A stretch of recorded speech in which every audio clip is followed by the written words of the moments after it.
Okay, so I began to recording just so I won't forget.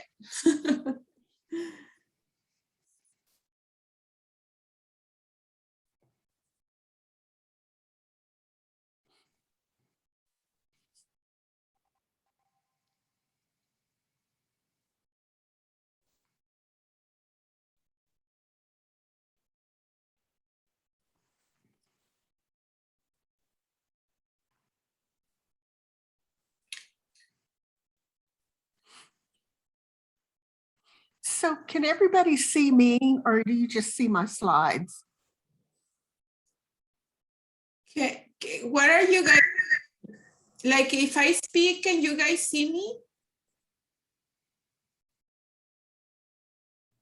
Yes. Okay. Oh, okay, awesome, thank you, thank you. And then I'm going to switch it to the slides when Dr. Dunham begins to talk. I'm gonna switch it, Charlotte, so you Okay. see your slides, okay? But right now, I'm gonna just wait 1 more minute and we're gonna begin. I'm gonna begin. Hi, Brandon. Hey, Charlotte. Hey, How are you doing? good. Good to see you. Good to see you. Excited to hear your talk. Thank you. That's great. Thanks for coming. Yes. Yeah, thank you for coming, everyone. It's wonderful. How's the little one? He's like 3.5. He's not quite as little anymore. Oh my gosh. What happened at the time? It inevitably marches on, as yes, I'm sure you're going to tell us today. Yes, I am.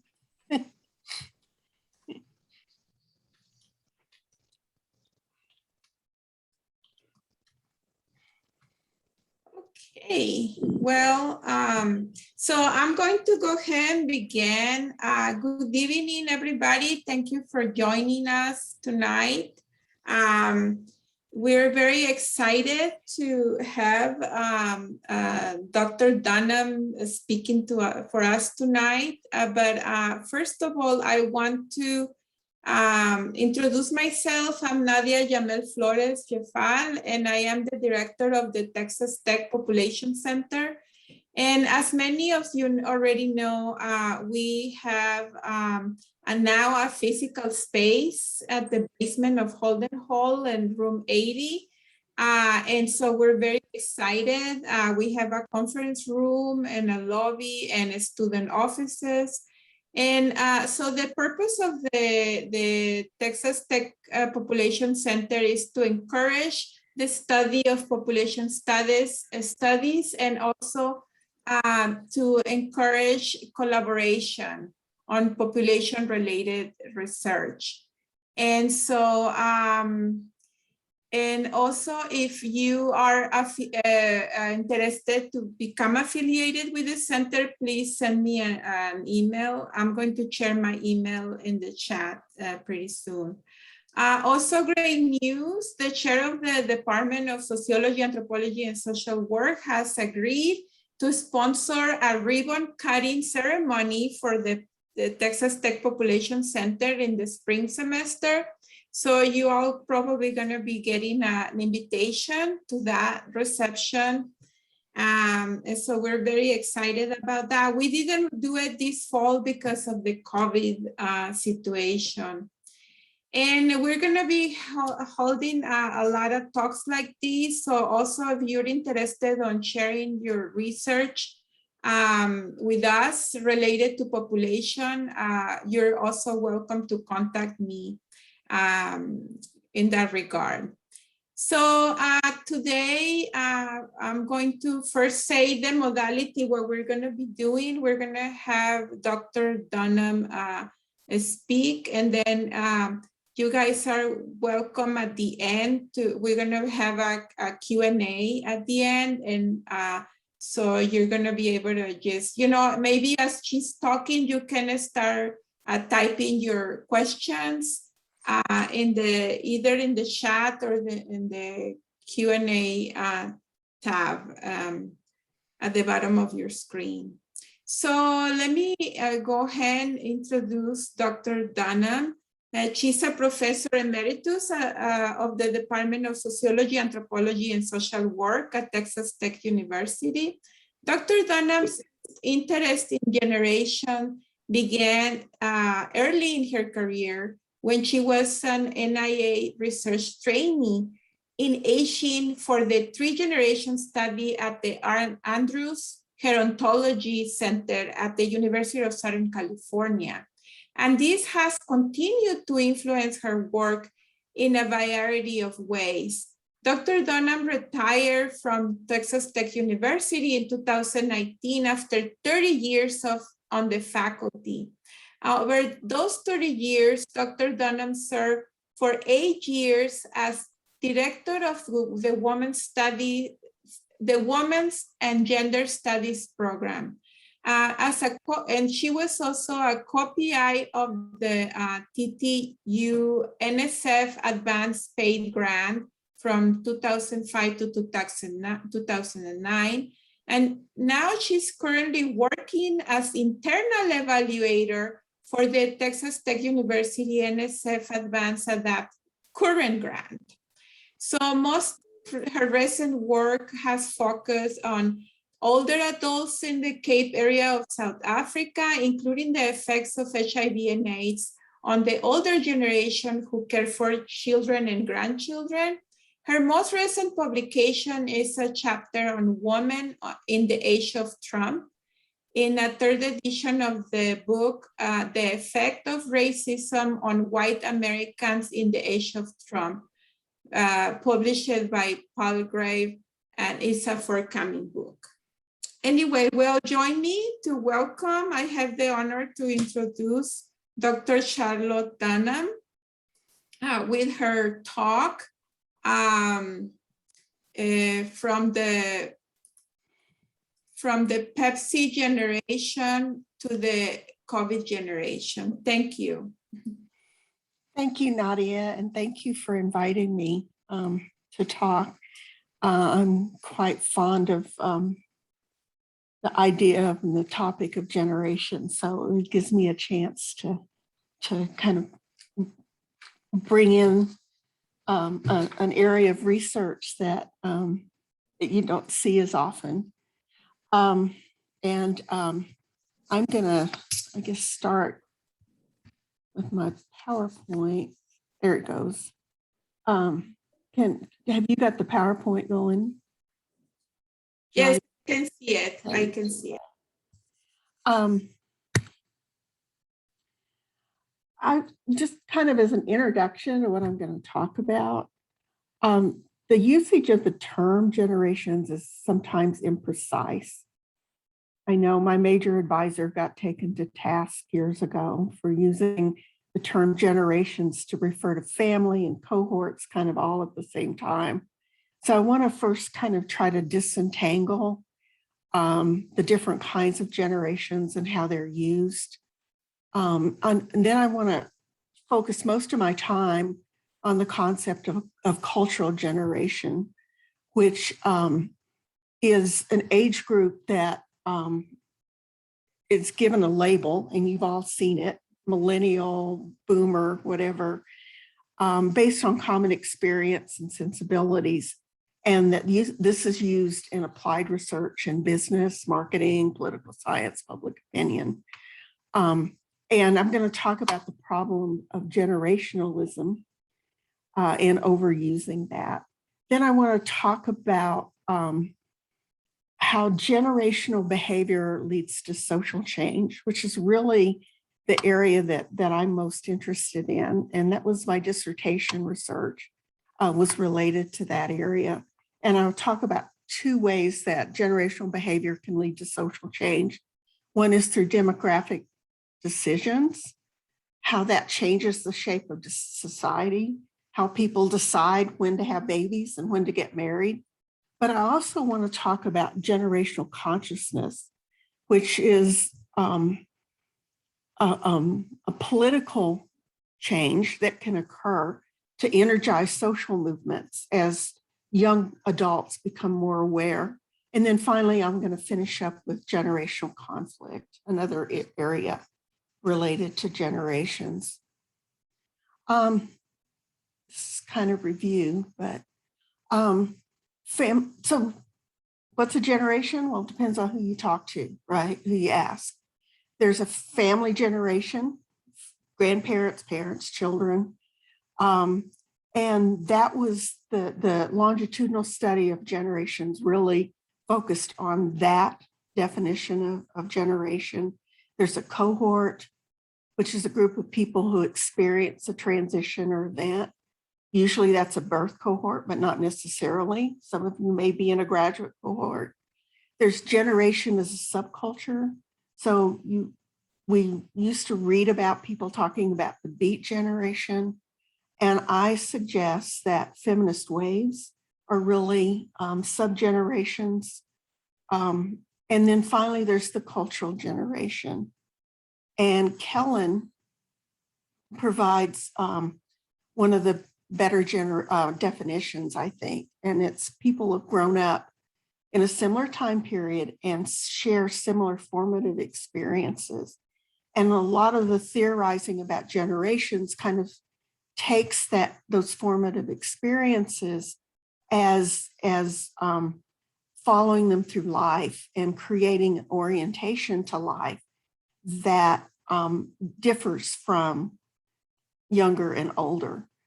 The thing all of these have in common is generations are hierarchical, generally based on age, and they're related to time and context as well.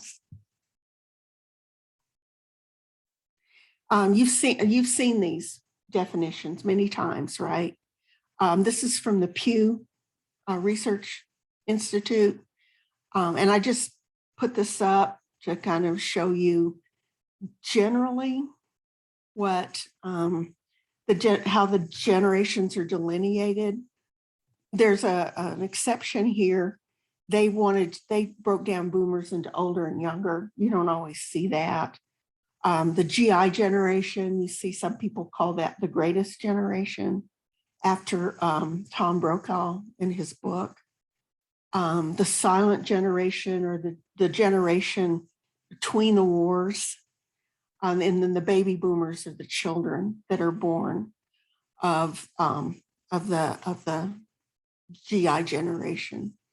This is again another piece from Pew, just as illustrative to show you how people make these distinctions. So millennial, they're particular social issues that generations are supposedly differ by. And so you can predict if you're a millennial, then you're going to feel one way about gay rights. And you can see that except for environmentalism, and I'm not sure why that data is kind of weird, you can see a clear progression between generations. But advocates for gay rights, the silent generation, only 32% compared to 51% of millennials. Being patriotic, the silent generation is more patriotic, more religious, and more environmentalist. Again, I don't understand that one, but the problem with using this model is that it relies too much sometimes on generation as a focus of analysis. And it relies on the assumption that an age group experiences the same social conditions. Therefore, that can become a useful subject of analysis. It's kind of risky to say, oh, you're a millennial, you must think X, Y, and Z, but you see a lot of that, especially in the popular literature. And I think we need to be much more careful about how we use these terms. Also, the problem, these generations, in fact, are big and diverse. and their experiences are not uniform across cohort. So White accuses people that use this model of generations as being reductionist, that sometimes they do oversimplification. And I'm sure y'all see this in the media all the time, right? Millennials, Generation Xers, trying to describe this huge group of sometimes millions of people by the simplification of these characteristics that they've identified. Although sometimes this can be useful in some areas of research. So for example, if you're doing marketing and what you really want to know is how to market to millennials, this research might be more useful. Or if you're wanting to predict how millennials are going to vote in the presidential election, it might be useful. But again, you have to think about the limitations of using those terms. And I know I kind of hesitate to use them myself. To kind of show you, and let me back up, tell you a little bit about myself. My dissertation research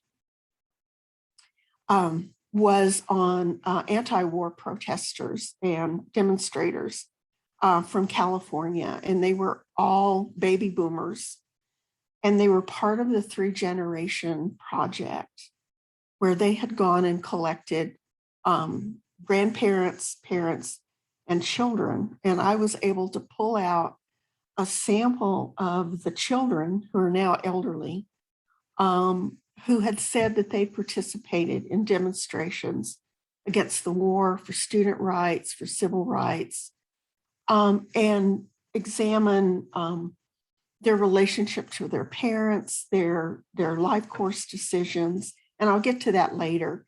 But I wanted to give you that as a context because I'm going to be using a lot of examples from that period of time as examples of how we use the concept of generation. So an example of the complexity, and there's some young folks here too that may not know some of this stuff. This is ancient history to some of y'all, right? So one way to understand, for example, how complex the lives of baby boomers are. Baby boomers have been called the Vietnam generation. And indeed, the Vietnam War was very impactful on the lives of many, if not most, baby boomers. But how it was impactful very dramatically by social class and race and ethnicity. So during Vietnam, unlike now, people were drafted. And the laws were written not in a way to give everybody a fair chance of serving or not serving, but the policies created these class inequalities, and it was mostly created through having exemption for college students. So middle-class college students mostly, who could stay in school, pay the tuition, keep their grades up, would be exempted from the draft. And so just like today, even though it's a volunteer army, it's the same old. It was working class whites and men of color. It was only men mostly of color who served. So there was a pure class bias into how the war affected baby boomers, and so you can't make any kind of decision about that just based on them being baby boomers. And I've just got some pictures here to see some of the contrasts between the experiences of the baby boomers during that time period related to the war. So you have the soldiers, and this one with the wounded soldier laying on the table, I guess it is, and the other soldier that says "Make war, not love," contrasted with the young men who stayed behind, burning their draft cards. That's what this one young man was doing, and protesting the war. We won't fight the rich man's war. So there's a real clash within the generation as well, that just saying, oh, baby boomers, Vietnam, there's going to be one perspective. So how, another way to understand how demographic choices affect social change is by looking at how the baby boom happened, right? So parents of the baby boom enter young adulthood in really difficult circumstances. Some of them came into adulthood during the Great Depression, where birth rates were low.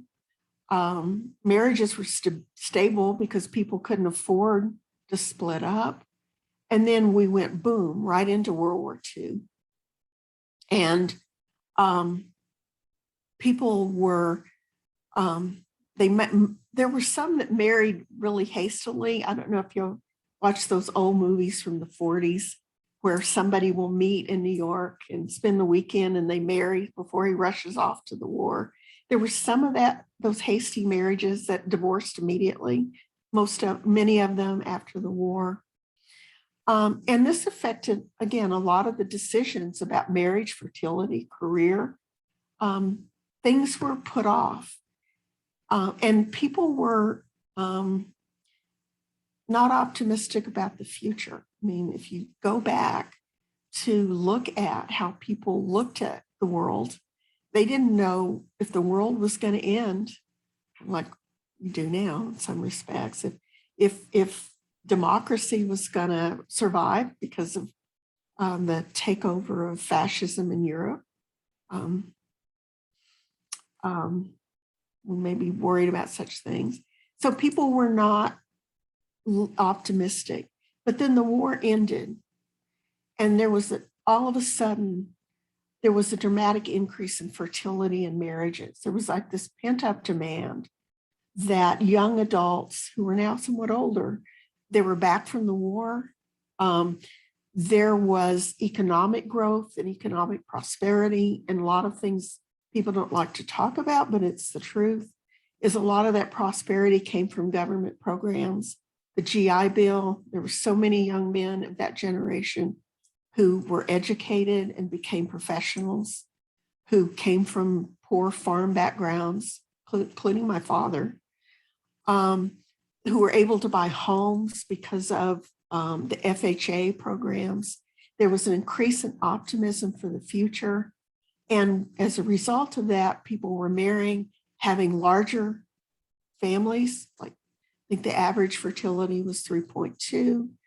And that had all these kids burst on the scene. And that had a whole impact on how society operated from then on, and the experiences of these different generations as a result. Baby boomers, the other thing that's a myth about baby boomers is that being a baby boomer was all the same experiences. And in fact, your position as a baby boomer in that cohort made a huge difference in your life experiences and life chances. So all baby boomers weren't the same. Right? At each stage in life, their numbers created crowding. So you see pictures, demographers would describe the baby boom as like a python swallowing an elephant as it moves through the society. So baby boomers, and I can talk from experience as well, went to schools were crowded, especially the elementary schools. And so they would go to double sessions. So I had friends that would go to school in the morning and other friends that would go to school in the afternoon because there just wasn't enough desks in the school. As baby boomers went to college, colleges were crowded. And I'm going to talk about how that might have fueled some social movements. When baby boomers married, their housing market was a tight housing market and homes became expensive. And then now we've got us baby boomers reaching old age and concerns about healthcare. So at every point, there's been a pressure on resources from this big cohort. And again, it's not all the same. So again, you have to be careful how you look at how cohorts and generations work. The thing that interests me the most about generations is the potential to produce social and political change that occurs with generations in certain periods in history. And this is the work from Carl Mannheim. And he wrote a piece called The Problem of Generations in 1928, republished in 1952. People still refer to his work on generations today when looking at the influence of generations on society. He's been very influential. And basically, this is his argument.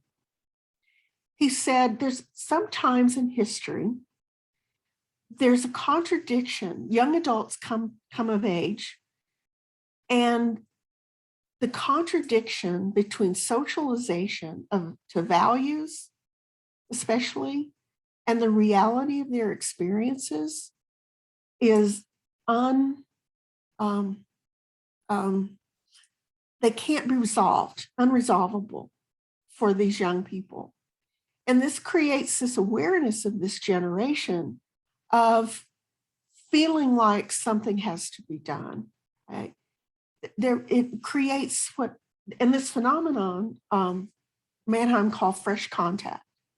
So there are periods in history where there's heightened awareness of this incompatibility between values and how they're practiced. And the young adults who kind of champion this fresh contact, he called forerunners. It doesn't happen to everybody in the generation, but they come forward and influence other young adults who kind of come again in second waves or however you want to characterize it, and are an important part of social movements and social change. He calls these young adults generation units, and they serve as activists in movements for change. And I'm going to again use examples from the 60s and 70s, but I'm also going to bring in some things from today as well. And you can see that many of these young people had a key role in implementing the goals of the movements of the 60s. It was clear in the civil rights movement that much of the activism on the ground was performed by young adults. It's also plays a role in more recent movements such as Occupy Wall Street, Black Lives Matter, the environment. Sorry about the typo. So for example, the civil rights movement, some of the leaders were very young. Martin Luther King was in his 30s. He died, he was killed, he was in his 30s. John Lewis, who is the congressman who's been recently honored, was 23. He was the youngest man to speak at the March on Washington, the March for Poor People. It's not as well known, at least I didn't know this, is that a lot of the organizing that happened in the early movement actually happened in high schools and in some cases universities. So for example, the organizers of the lunch counter sit-ins, and for those of you who may not be aware, I know you're aware of Jim Crow, and Jim Crow was, segregated lunch counters, segregated bus terminals, segregated buses, and Blacks had to come in the back door. And the young people in the movement said, this is wrong.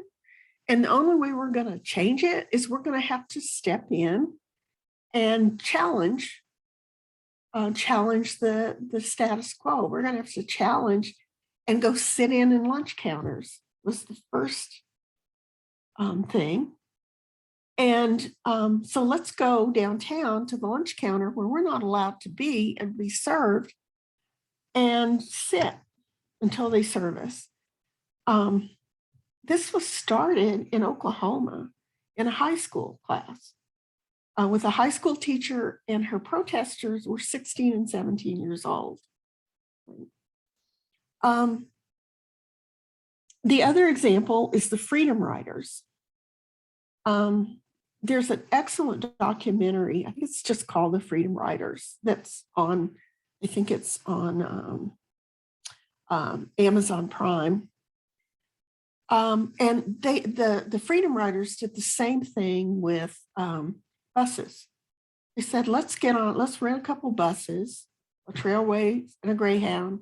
Let's start in Tennessee and let's ride these buses as interracial group, as Black and white students, as an interracial group.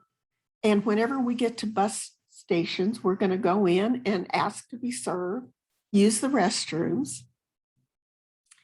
The violence was shocking. Alabama was the first state they got to. And the sheriff was in Birmingham, just left, and the Klan showed up and beat several people who eventually got back on the bus. And then they got in the bus and they were followed by the Klan. And somehow they'd shot the tires out to the bus and it had to stop. They came over, broke the glass and threw fire bombs. And the intent was to burn these people alive. Okay, that's how bad it was. And it was these young people who were taking these risks. And when you think about it, it's easier if you're a young adult to take those risks. I mean, it's not easy and it's not good, but if you're young, you're more physically able to withstand the pressure and the physical violence. Remember, John Lewis had his skull bashed in, right? It's easier to deal with the life disruptions, if you're arrested. So that was another part of their plan was civil disobedience. So they would be arrested in these different places. They could take time out. So they would quit school and then come back later to be part of the movement. Once the bus was burned, the folks said, oh, we can't do this. It's way too dangerous. And they went back to Tennessee. And a group of students at Fisk University, led by Diane Nash, said, oh, excuse my French, oh, hell no. We're not giving in. And we're getting back on the bus and we're riding again. And again, these were college students. Fortunately, the federal government was able to finally get the governor to act, and they got through Alabama safely. Then they had to deal with Mississippi, but that's another story. But just to show you how important these young people were in these movements, they were the energy. Sometimes they were the leadership. So you had people that you had a branch of Martin Luther King's organization, Southern Poverty, and SNCC, Student Nonviolent Coordinating Committee, that brought these students in to the movement. And just kind of show you kind of the contrast, which is really not that great, right? That on your right facing are the Freedom Riders at the top. And at the bottom are the lunch counter sit-ins, and you can see somebody's throwing milk on somebody's head. Can you imagine the courage it would take? All those people, those angry men behind those folks were sitting there. And then, of course, on the left is Black Lives Matter. We see that's another talk, but it seems like history may be repeating itself in some respects. So my own research, like I said, I used this data set from California, and I really had two major findings. I'm not going to go into detail. The first finding was that everybody was blaming the youth during these movements. Oh, they're spoiled brats. They don't respect their elders. It was quite interesting. So I asked the question, well, if that's, and they said there's this generation gap. The generations just don't understand each other. They can't come together. So I asked myself the question, here I have a group of activists and I have their parents and I have their political attitudes. Let's find out just how big the generation gap is. And if it persisted, because it's a longitudinal study, it persisted 20 years later. And the truth was, these young activists were more like their parents than they were like other adults. So in fact, the generation gap was not in the family among these activists.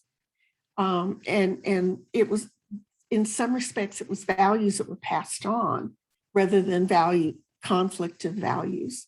And then the other question I asked was, does this activism affect life decisions? And I did find that those four activists tended to have children later, marry later. I mean, there are a lot of other things that could be explored, but the activism did have an impact, and following with Mannheim as well. Interestingly, some of the research now on generations is starting to see that these generations are becoming global in the 21st century. So increasingly, generations are sharing common cultural codes that generate common experiences, common generational consciousness that, of course, is going to be different depending on the culture and the country you're in. But and the reason is, this is from the work of walking on his name. It's on the other page. He says, because now these things that are going on, all this activism that's going on is happening in real time around the globe, right? So it creates a culture of immediacy. So when 9/11 happened, people all over the globe were watching the Twin Towers come down. When there was the March on Washington after Trump was reelected, and we had 1 million women turn out on behalf of women's rights, that was happening in real time. And it wasn't just happening in the United States, it was happening in Rome, in Paris, in other parts of the world, almost simultaneously. It's a cosmopolitan movement. It may be a movement in the big cities, but rural areas may not have the same access to social media. And so he's saying that this is mostly cosmopolitan, but may move forward. So understanding generations, we have to kind of widen our perspective to understand how these generations are coming together globally.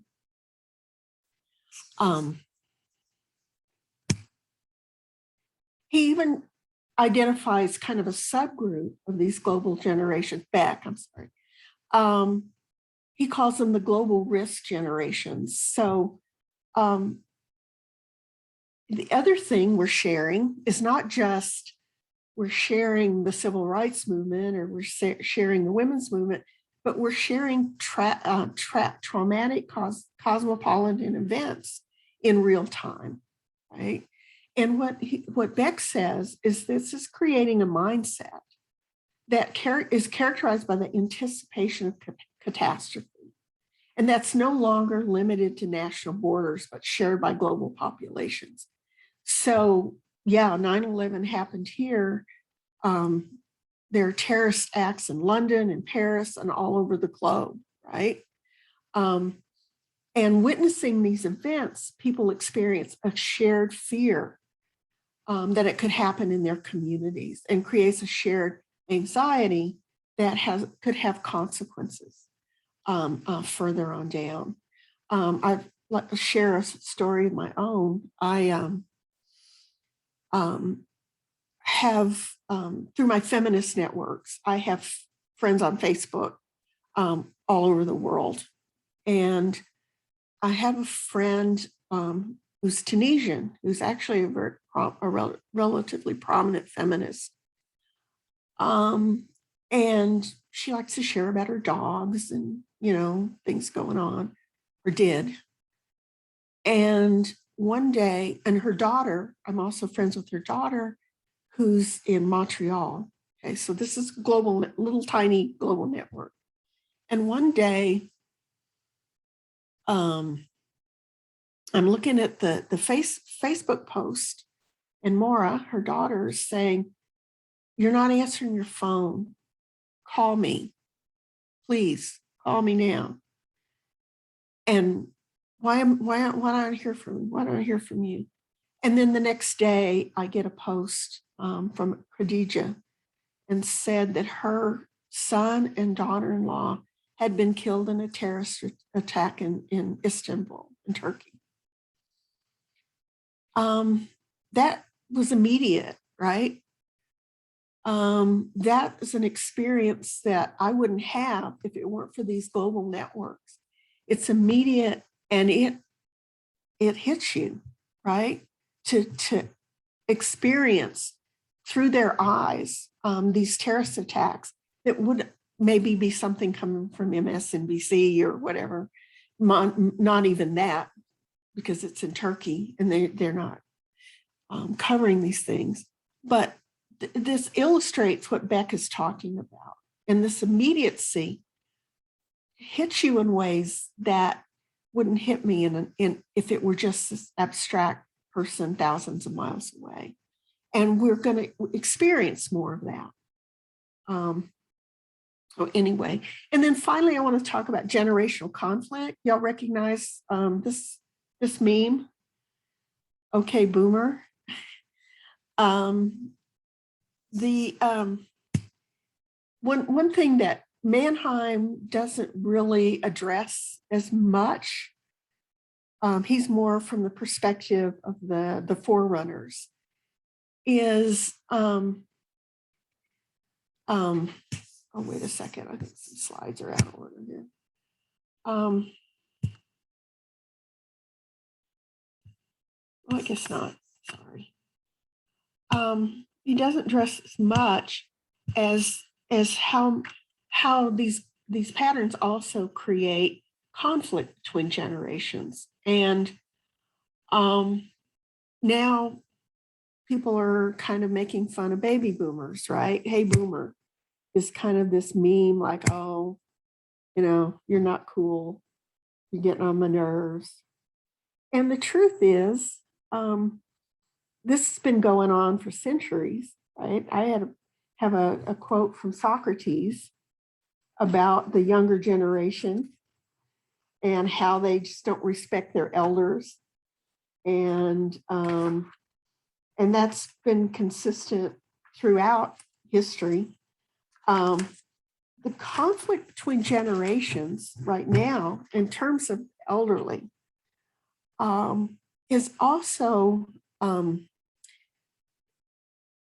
partly a conflict with baby boomers from the beginning.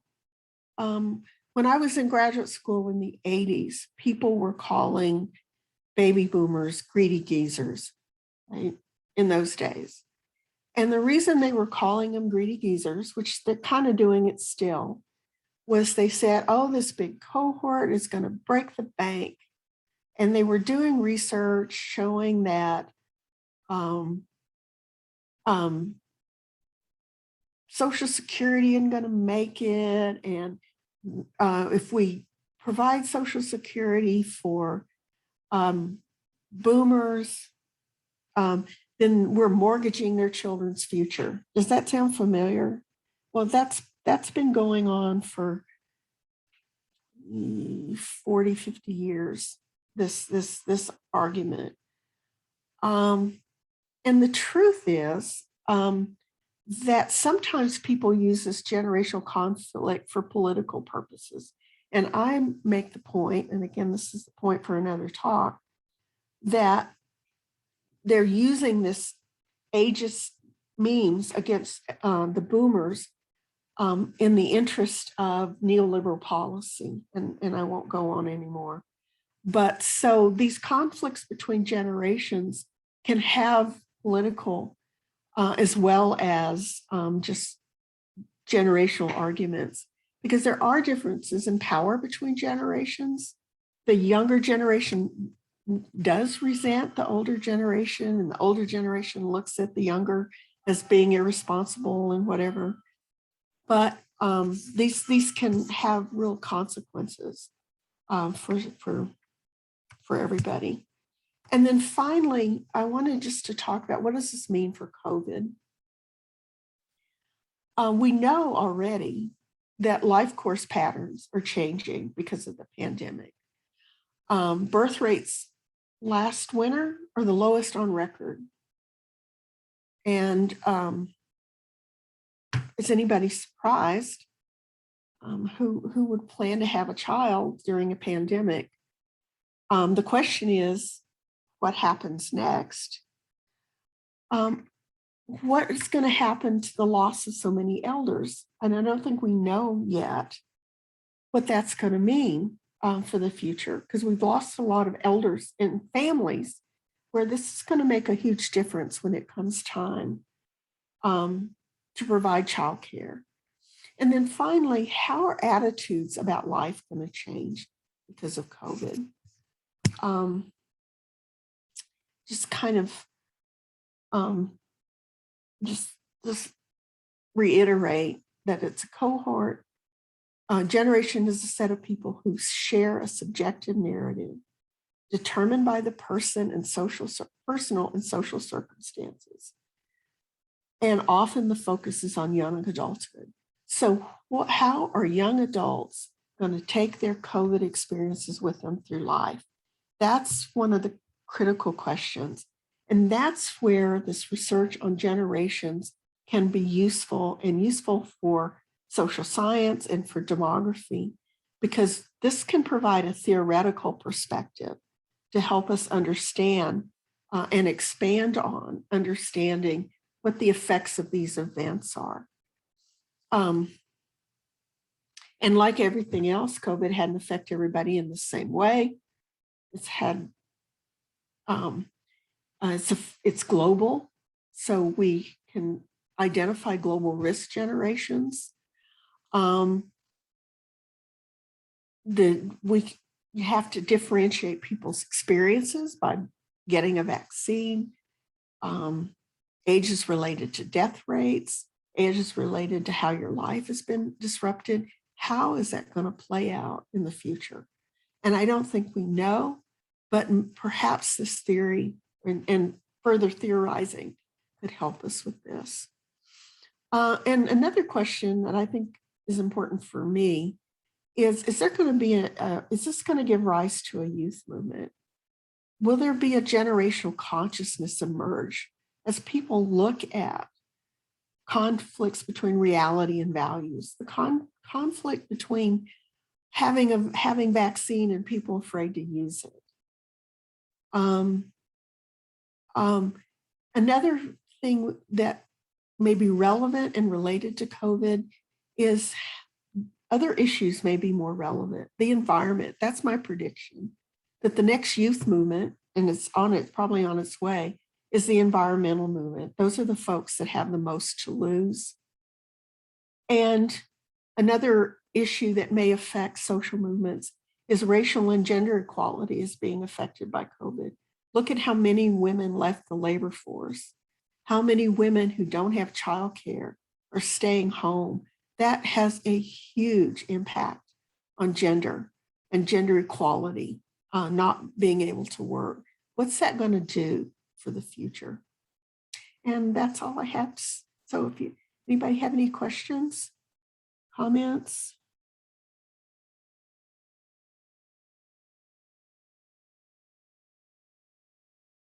And there we go. Oh, thank you so much. That was fantastic. So are there any questions? Anybody? What do y'all think? Go ahead. Brendan, you want to go first? All you, sir. Okay. I have a question about the same generation as they old, right? So they are like born in 1950s and now they are in their 70s, right? So when they are young, they think about more like a radically, more like a liberally, but now they are getting old, they're getting more like a right side conservative. So there's some kind of tendency about that the change of one single cohort, like a transforming their ideas, right, over time. Yes. Yes. I think that can be one reason why one of your slides talking about the proportion of the people who are more like I forgot exactly, the environmentalists. That can explain that. That's my guess. Yeah, that's a good point because if you go to Erickson, right, and I see this in myself. As you get in later life, you start thinking about what he calls it generativity and what you're leaving for the generations behind you. And that could be very much part of a concern for the environment that could happen. Another thing that I forgot to point out that you have to be careful when looking at those data is sometimes there's a tendency to confound age and generation. So some of those patterns could be just because people got older, just as your point. And so that's why you need to look at longitudinal data to see if they've always been different from other generations, or if this is something that's happened just because they're getting older. It's another thing that sometimes people don't look at. Okay. Thank you very much. Brandon? Oh, I was kind of curious. So you cited some early stuff from Pew, but like recently there's actually been some demographer pushback on the continued use of generations and generational labeling in like popular press stuff. And I was just kind of curious, like what your thoughts were on like that open letter or the response. Really? Yeah, I've never felt comfortable using those terms. But I feel like I have to respond to it because it's everywhere, right? And it's lacks a lot of meaning. Millennials are black and white and poor and rich and male and female. And so, yeah, I agree with the demographers' pushback for sure. And I'd just soon they not use it. Right? So, does that answer your question? Yeah, no, I was curious. Yeah, I think Pew said they're considering and like reevaluating their usage in response. But Really? yeah, if I can find something about it, I'll send it to you. I was just curious what your thoughts were. Yeah, I'd like to see that. But I think you're going to have a hard time, maybe not, getting the marketing researchers to give up on it because they want to say, oh, we want to sell tequila to Generation Xers, and they want to be able to look at it in that way, is my guess, right? and maybe some of the political scientists. But I think just looking at cohort analysis would be much smarter, really. And not use it. Wonderful.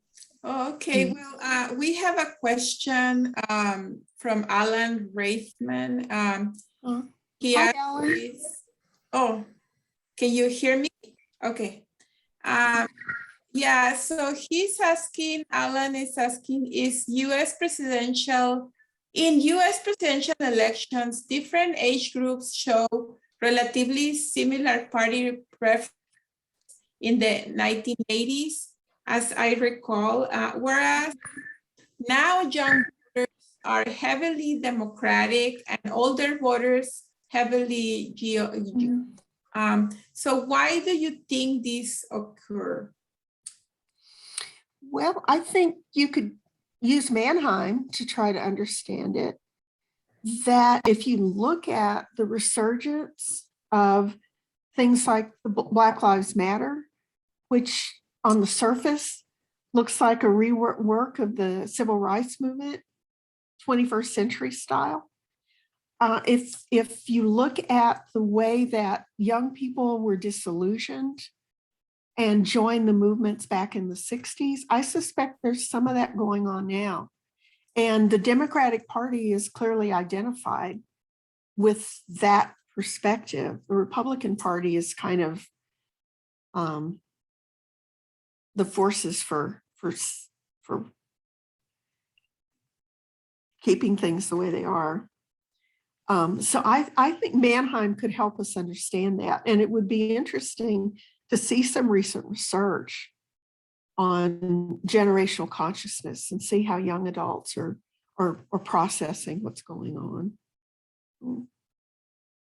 Wonderful. So I have another question by Kishore. Are you wanting to ask a question? Yeah, I thought with each generation, as starting with 1960, as you pointed out, the technology has changed significantly. How does that affect the thinking of different generations and how we are seeing in the current generation?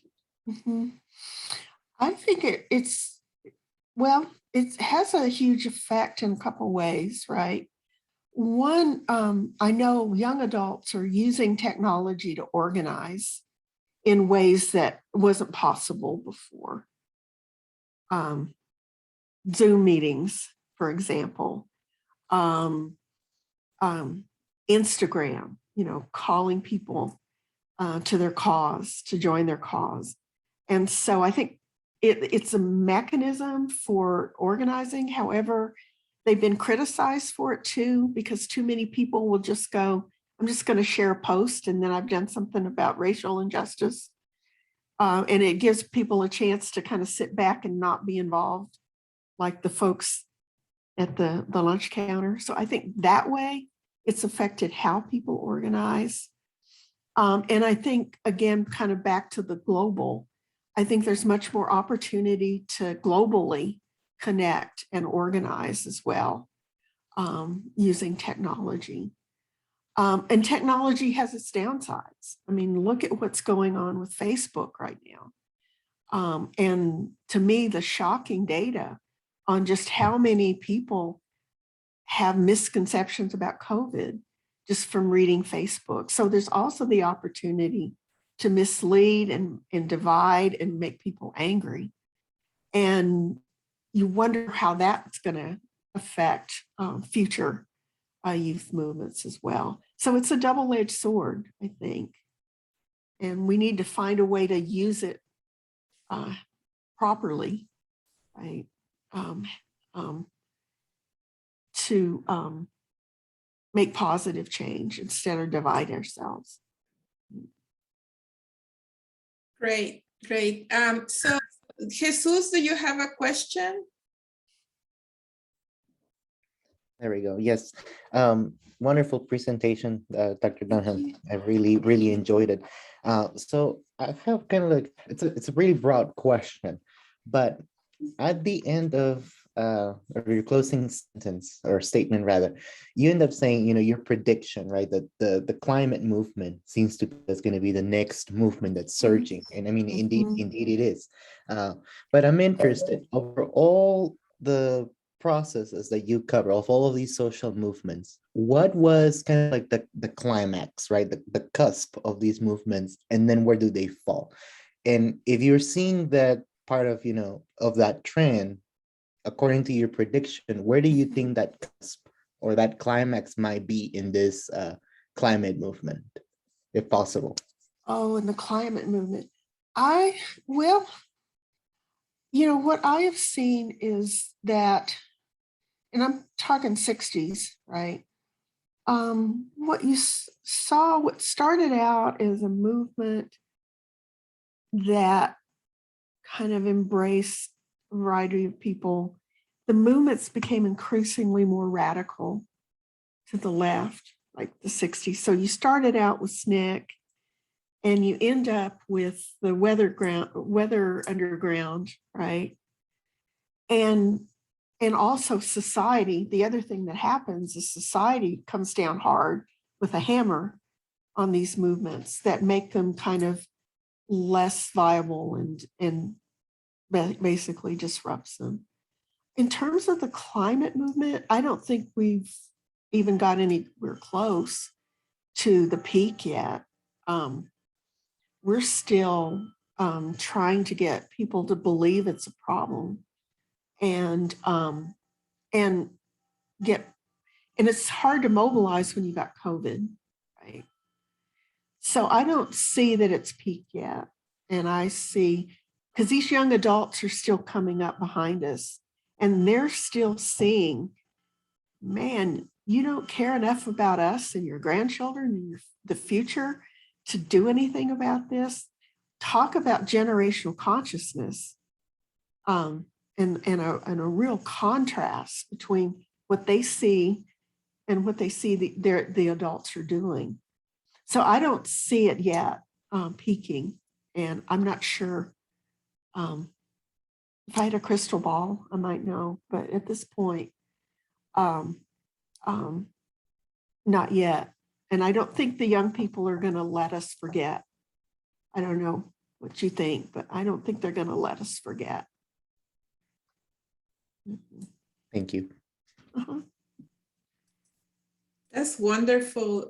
Thank you so much. So I have a question in regards of how do you think this pandemic experience of being children staying at home and all of that, and people working from home is going to be affecting the COVID generation? That's a really good question. And it's disrupted some, basic, like I say, relationships at home between husbands and wives. Where was it? It was telling me, I think it's in South Africa. Was it Wilna that was telling us how women are staying home and domestic violence is increasing? Right. Because women are staying home. I haven't heard as much reported about how it's affecting kids. I suspect it's affecting kids' education, their social development. They're kind of starting, some of them are, and again, dividing us, because there's some kids that have an opportunity to overcome that because they're privileged. There's a lot of poor kids that don't have computers in their homes, right? And parents that are there to help them. So I think that's going to create more divisiveness.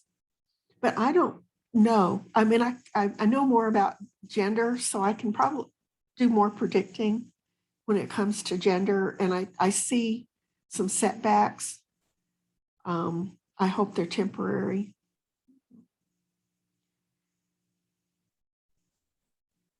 You're muted, Nadia. That's wonderful. Thank you. So, so are there any other questions? And if not, I think we're gonna end the talk, and I'm sharing my email address and the Population Studies Center's website for those who are interested. And I really want to thank everyone for taking the time off of their schedules to be here, and for the wonderful talk from Dunham. Thank you so much. Thank you. And I enjoyed it very much. Thanks for the questions. For sure. Wonderful. Great to wonderful. see you too. Thank you. Thank you. Thank you, everybody, for coming. Thank you, Charlotte. That was great. Thank you.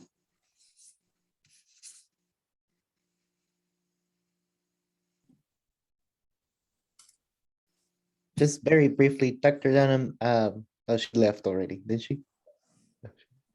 I think she left us, yeah. Yeah, I think she left. Yes. Uh-huh. Okay. Now I was just gonna say, Dr. Douglas told me to say hello to her. Oh, okay. Okay. Good, good. So I'm gonna stop recording.